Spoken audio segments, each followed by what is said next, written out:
Hello, my name is Cesar Casiano, and on behalf of the co-authors, we want to express our gratitude for this nomination. We also want to congratulate our colleagues who are also nominated, and we hope you enjoy this presentation. Thank you. The name of the article is Water Governance Decentralization and River Basin Management Reforms in Hierarchical Systems. Do they work for water treatment policy in Mexico's Tlaxcala Atoyac Subbasin? The content of the presentation is based on the structure of the article with some small changes that make it more suitable for a presentation. These images are showing the impact of pollution, and the images that are on the left correspond to the area that we are studying in this article. Water pollution is one of the main challenges that we are facing currently about environmental issues. The problem is so important that more people die as a result of polluted water than people who are killed by all forms of violence, including wars. The area that we are studying is the Zaguapa River, which is part of the Atoyac River and is considered the third most polluted river in Mexico.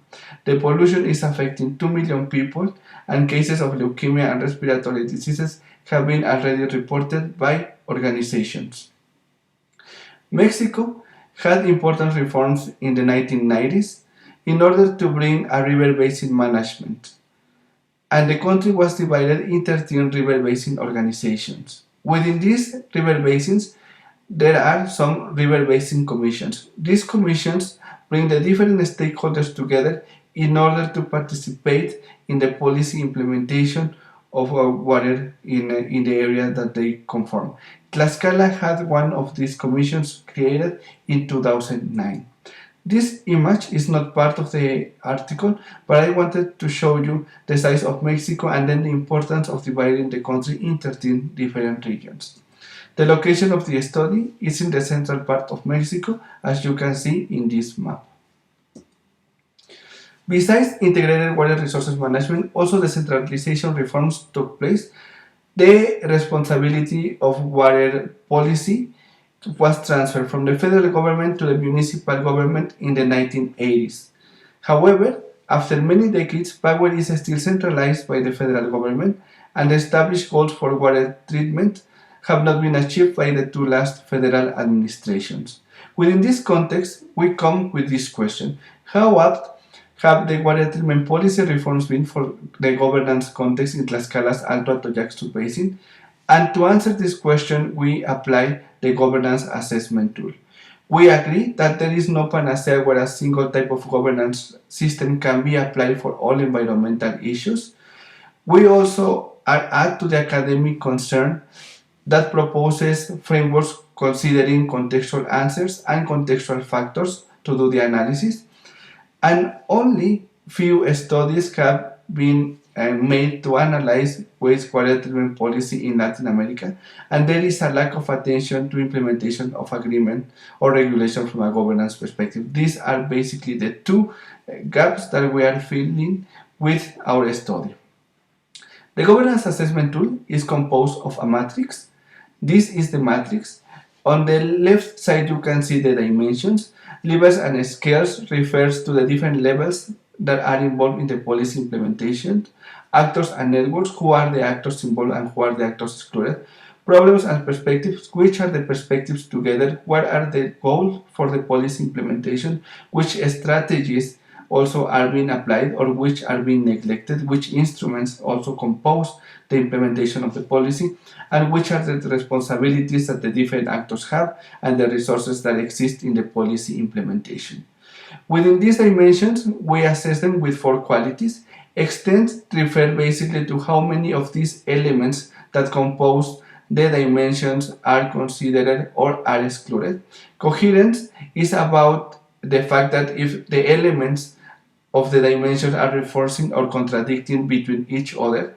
Flexibility is about the pragmatism that exists in the system that compose basically the policy implementation, and intensity is about how strong the elements of the dimension are supporting the achievement of the expected goals. In this regard, we to answer and to fill in this matrix, this matrix, we made 21 different interviews with the different stakeholders in order to bring this assessment. This assessment, what we did is to contrast the different opinions from the different stakeholders, and also to compare this with different reports and with news from newspapers, in order to bring and to summarize basically a result that could contain the assessment of the governance system that we are analyzing. Briefly, to comment you about Tlaxcala, this is the smallest state of Mexico and has 1.2 million inhabitants.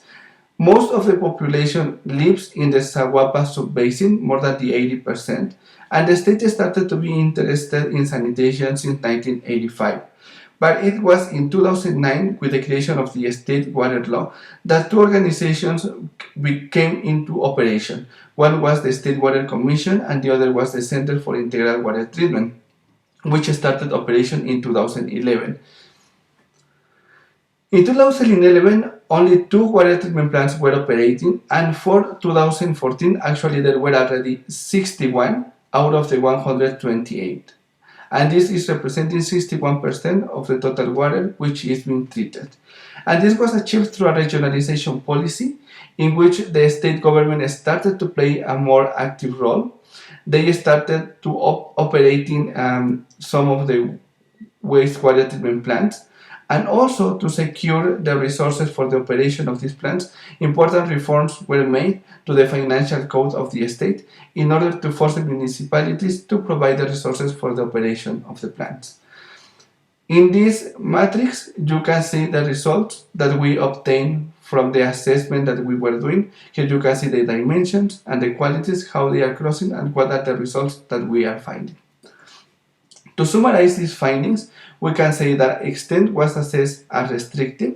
Actually, extent is being reduced by the regionalization policy. The state is playing a more limited, more active role, but at the same time is limiting the participation of the municipal level. The policy is highly governmental actor-centric. NGOs and social actors are not allowed to participate in implementation, and therefore their perspectives are not considered. There is also an important lack of instruments, such as the secondary legislation of the National Water Law. Coherence was assessed as supportive.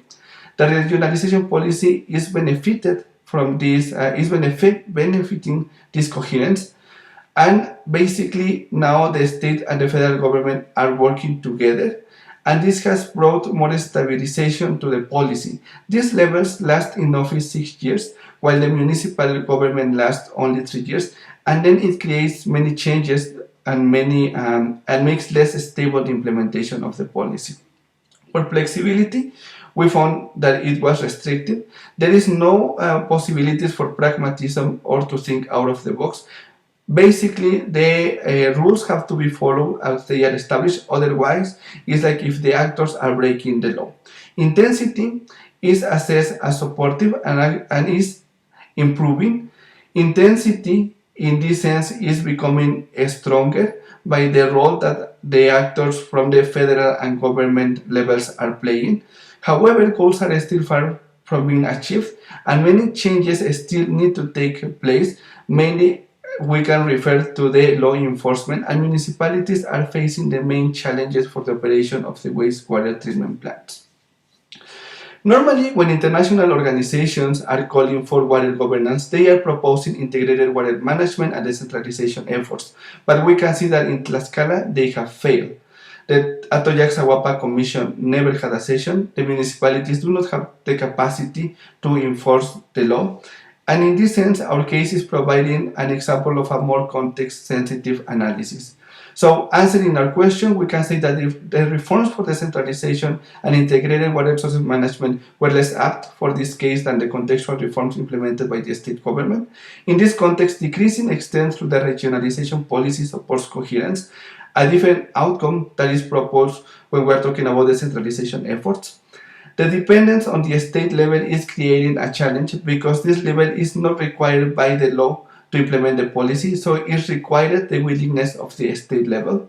The contextual limitation of social actors' participation is decreasing trust, accountability, and long-term implementation.